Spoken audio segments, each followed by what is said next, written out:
Quem encontrou, diga amém. Amém. Que diz assim a palavra do Senhor. Então, saindo, foi como costumava para o Monte das Oliveiras, e também os seus discípulos o seguiram. E quando chegou àquele lugar, disse: orai, para que não entreis em tentação. E apartou-se dele cerca de um tiro de pedra. Ali, pondo-se de joelho, orava, dizendo: Pai, se queres, passa de mim este cálice. Todavia, não seja feita a minha vontade, mas a tua. E apareceu-lhe um anjo do Senhor que o confortava. E pondo-se em agonia, orava mais intensamente.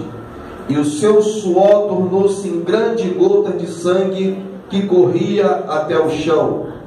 E levantando-se da oração, veio para os seus discípulos, mas achou-o dormindo de tristeza. E disse: por que estáis dormindo? Levantai-vos e orai, para que não entreis em tentação. Amém? Pode se assentar em nome de Jesus. Graças glória. Eita, glória. Irmãos, glória a Deus. A Bíblia nos diz, no texto que nós lemos, Lucas capítulo 22, a partir do versículo 39, Jesus vai se deparar com o momento mais difícil do seu ministério.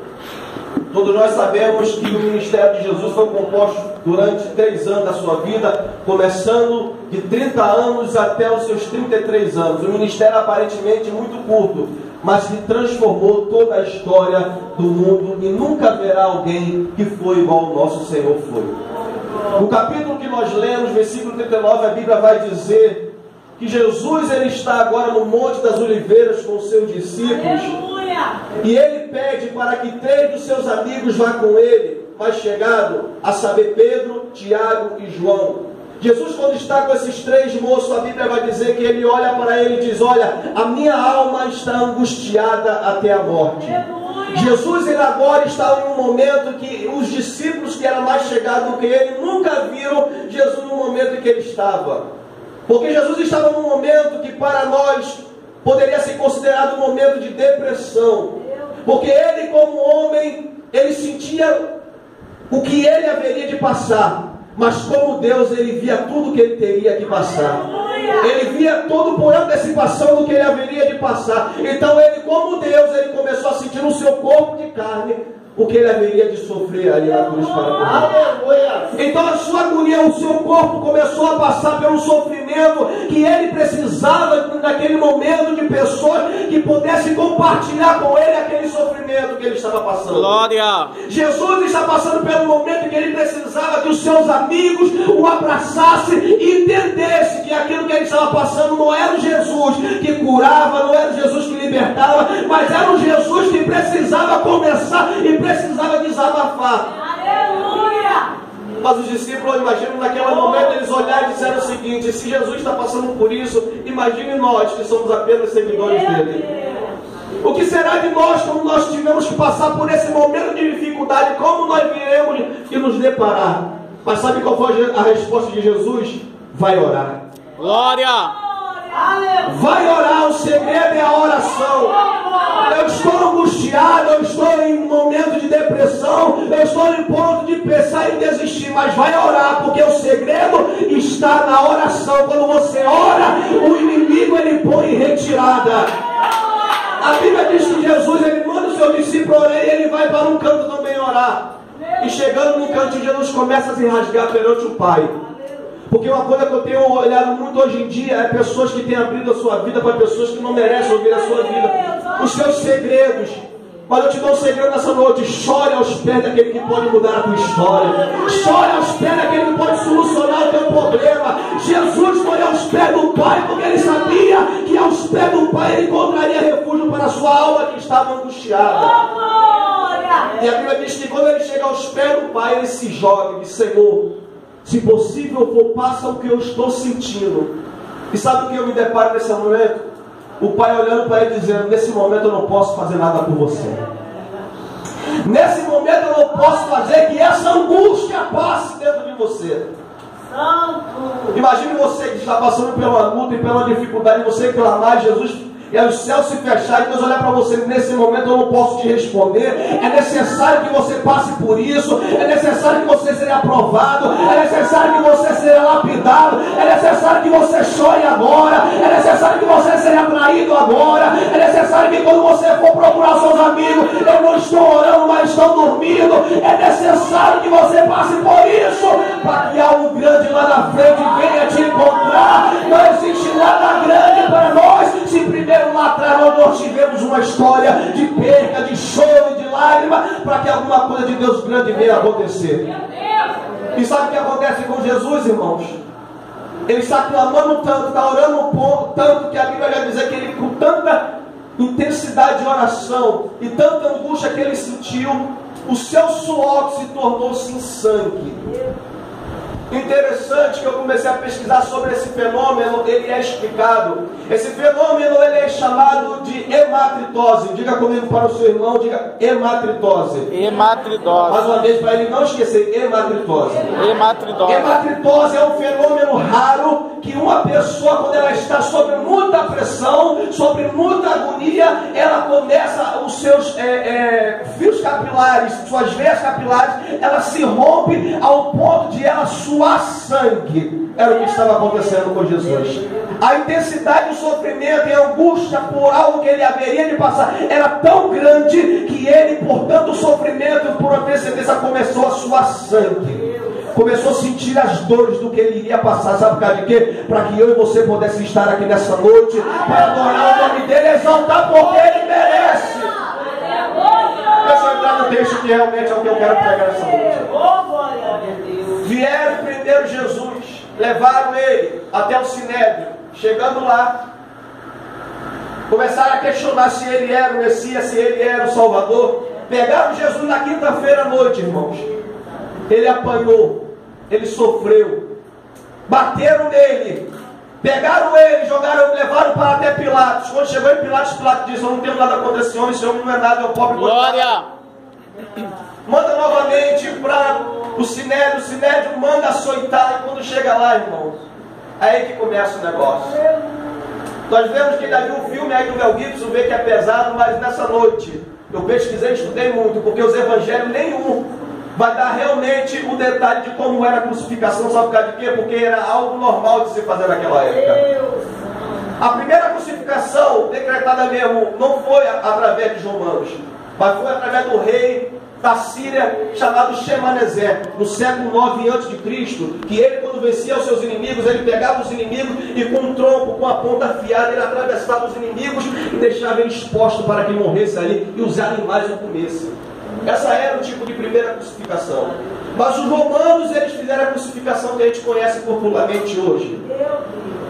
E Jesus, ele é pego, colocado para ser açoitado. Levam Jesus para ser açoitado. Sabe como é que era o açoite? O açoite ele era 39 vezes 7. Por quê? O açoite que o carrasco ele tinha 7 tiras de couro. Que na ponta de cada tira de couro havia pontas de aço, vidro, tudo que pudesse cortar a carne. E você coloca aí, do lado do condenado, 2 carrascos, não magrelo, mas forte, bombado, bem forte mesmo.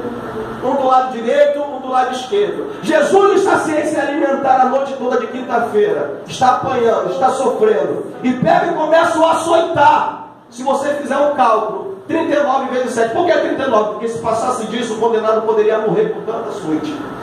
39 vezes 7, totalizando 273 cortes sobre o seu corpo. E não era apenas um rasguinho que você às vezes corta com a faca, com o arame, não. Era cortes profundos. Corte muito forte, ao ponto de alguns historiadores dizem que dava para vir parte do seu pulmão. As pessoas que ela tem as suas costas muito feridas, ela tem problema de respiração. O seu pulmão ele é perfurado. Jesus está sendo açoitado com muita brutalidade, porque a execução não era porque era um condenado, era bandido, não adiantava, bandido tem que ser tratado com muita violência. Pegaram Jesus e trataram ele com violência e com muito sofrimento, e bateram Jesus com vontade. Tiraram Jesus dali, levaram ele para um canto, deixa ele aí até ver o que vão fazer com ele. Parou o sofrimento, não parou, continuou o sofrimento, colocaram um pano sobre Jesus, vieram com a coroa. E essa coroa ainda existe em Jerusalém ainda. Essa árvore. Existe apenas 2 lugares, dentro de Jerusalém e na Palestina, essa árvore. Que o espinho dela tem cerca de 11 centímetros. Cada espinho. Jesus!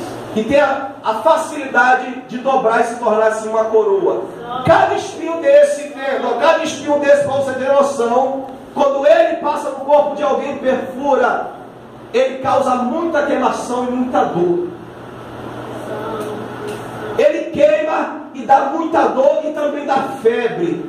Imagine Jesus apanhando, sofrendo, ainda tendo uma coroa sobre a sua cabeça, os espinhos entrando dentro da sua fonte e ele tendo dores que você nunca sentiu. Glória! Ele sentindo dores que você nunca vai sentir.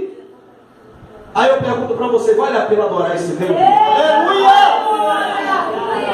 Aí eu fico questionando, sabe o que? A gente vem para a igreja, a gente faz a campanha e diz, Senhor, eu quero um carro, eu quero uma casa, eu quero isso, eu quero aquilo. E quando a campanha acaba e o negócio não acontece, eu vou desviar, eu vou largar Jesus. Ei, irmão, para com essa palhaçada. O Senhor merece que você seja fiel a Ele, não pelo que Ele te dá, mas pelo que Ele fez pela tua vida e continua fazendo.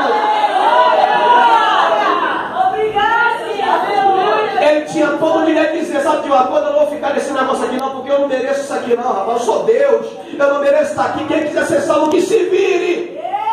Mas ele foi lá, pagou um preço por mim e por você, então nós merecemos dar toda a honra e toda a glória a Ele. Não é por pena não, mas é porque Ele é digno de todo louvor. Ele é o nosso Deus e não existe nenhum igual a Ele. Glória a Deus!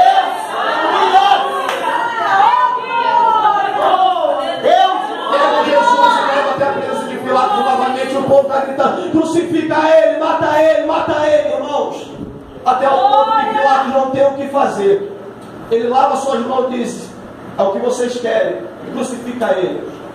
Pega o Jesus e agora o leva e coloca sobre os seus ombros o patíbulo. O patíbulo é a parte horizontal colocada sobre Jesus, que pesa cerca de 50 quilos. Alguns eles dizem que Jesus carregou a cruz completa. Impossível para o homem carregar uma cruz completa, porque a estaca, a parte do poste que fica em pé, ela tinha um peso de 100 quilos, totalizando os dois 150 quilos. Para o homem normal, impossível carregar uma, sem comer, sem se alimentar, sem dormir, sem descansar, carregar 150 quilos. Eu carrego 50 quilos morrendo, sinceramente. E olha que eu me alimento, eles tomam café. Mas imagine para um homem que está sofrendo, está apanhando, carregar 150 quilos, impossível. A parte da estaca já ficava lá em cima, no golpe, está esperando o condenado. A única parte que ele levava era a parte horizontal, que ficava sobre os seus ombros. E lá vai Jesus carregando, juntamente com ele e a 2 condenados. Ele escute, durante a caminhada Jesus continuou apanhando. Ele caiu por diversas vezes, ao ponto que ele recebeu a queda, que a madeira que estava sobre os seus ombros caiu sobre o seu peito, com a pressão que ele caiu no chão, ao ponto de um osso externo perfurar o seu coração, após ele ter uma parada cardíaca, considerado a uma batida de carro onde o motorista não usa cinto de segurança. E você acha que os soldados estão com peninha dele? Você acha, não, Jesus é o mestre dos galileus, é o mestre dos judeus. Não, ele é condenado, ele merece sofrer. Para você ter noção, os romanos eles tinham a noção de parar e pensar, como nós podemos fazer o condenado sofrer mais ainda? Como nós podemos fazer com que o crucificado ele sofra muito mais? Porque esse era o prazer deles, era expor a pessoa que era crucificada e fazer que ele sentisse muita dor. Alguns que eram crucificados, alguns relatos dizem que ficavam cerca de 8 a 9 dias para morrer crucificado, ficava lá pendurado até morrer, ou então alguém vinha quebrar os seus joelhos para que morresse mais rápido. Sofriam muito. E lá está o nosso Jesus indo para ter o mesmo destino. Só que sobre os seus ombros ele carregava algo que ninguém nunca carregou. Sobre os seus ombros haveria ele de ser crucificado como nenhum outro crucificou, porque sobre os seus ombros estava o pecado e também estava a libertação de todas as almas e de todas as... A vida estava sobre os ombros de Jesus. Ele estava carregando aquela cruz, mas não era a cruz não, mas era o meu e a tua libertação. Ele está carregando, irmão. Estou encerrando, vou terminar. Para fechar a Bíblia. Jesus está subindo ao Gólgota para ir. Quando chega no Gólgota lá, coloca o seu corpo sobre o chão para crucificar. Pega um prego, irmão, de 15 centímetros. 15 centímetros. E detalhe, não tinha ponta, tá? Não tinha ponta para poder facilitar a perfuração. O negócio era fazer o condenado sofrer, não fazer ele sofrer. Um prego sem ponta. Pegava ele, abria a sua mão. Eu estou sentindo a presença de Jesus vindo aqui hoje. Aleluia! Nós precisamos dar valor mais ao nosso Deus. Nós precisamos recuperar a essência de nós termos a necessidade de dizer ao Senhor: Senhor, eu não mereço o que tu fez por mim. Eu nunca vou merecer o que tu fizeste por mim. Por mais que eu faça para o reino, um discípulo morreram, os discípulos do Senhor foram mortos, foram crucificados, foram decapitados, mas mesmo assim ele dizia: eu não mereço o que ele fez por mim. Mesmo dando a minha vida, eu não mereço o que ele fez por mim. E hoje, irmão, Jesus, ele não pede que nós derramamos nosso sangue, ele não pede que a gente derrame nossa cabeça sobre nada para provar o seu amor, mas ele apenas pede que você seja sincero, que você seja fiel e seja temente e obediente na sua presença. Eu imagino se Jesus pedisse aqui para que alguém perdesse a sua cabeça pelo Evangelho. Meu Deus! Eu imagino se Jesus, como naquela época, jovens eram mortos pelo Evangelho, era atrocidade pelos leões. Eu fico perguntando: Senhor, será que eu teria capacidade? Porque eu me incluo também nisso. Eu falo para o Senhor também, eu estou incluído nisso também. Será que se alguém chegar aqui e botar uma mão na minha cabeça, e aí tu é crente, nega agora ou não nega? Meu Deus! Sabe o que eu falo? Eu começo a ver vídeo na internet de pessoas sendo mortas por ele pelo Evangelho. Sabe o que eu falo? Eu preciso ser mais crente. É verdade. Eu preciso melhorar muito para merecer o céu. Eu preciso me converter muito mais para merecer ser o cidadão do céu. Eu não tenho feito nada, irmão. Eu não sou nada, eu não sou ninguém. Eu não mereço nem estar aqui com esse microfone na mão. Mas a graça dele, que ele está com a sua misericórdia sobre as nossas vidas.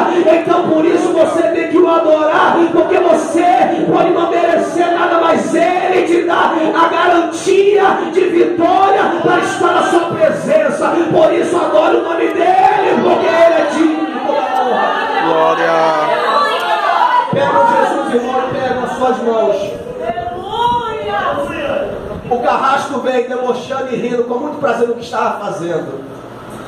Ele pega o martelo e vem com muita violência, porque havia um buraco na madeira para poder facilitar a perfuração do prego, mas não havia ponta. Imagine a dor, irmão. Você pega uma madeira e perfura com prego que tem ponta, é fácil. Quero ver tentar. Você perfura com prego sem ponta, mas com muita dificuldade. Até às vezes o prego até entorta.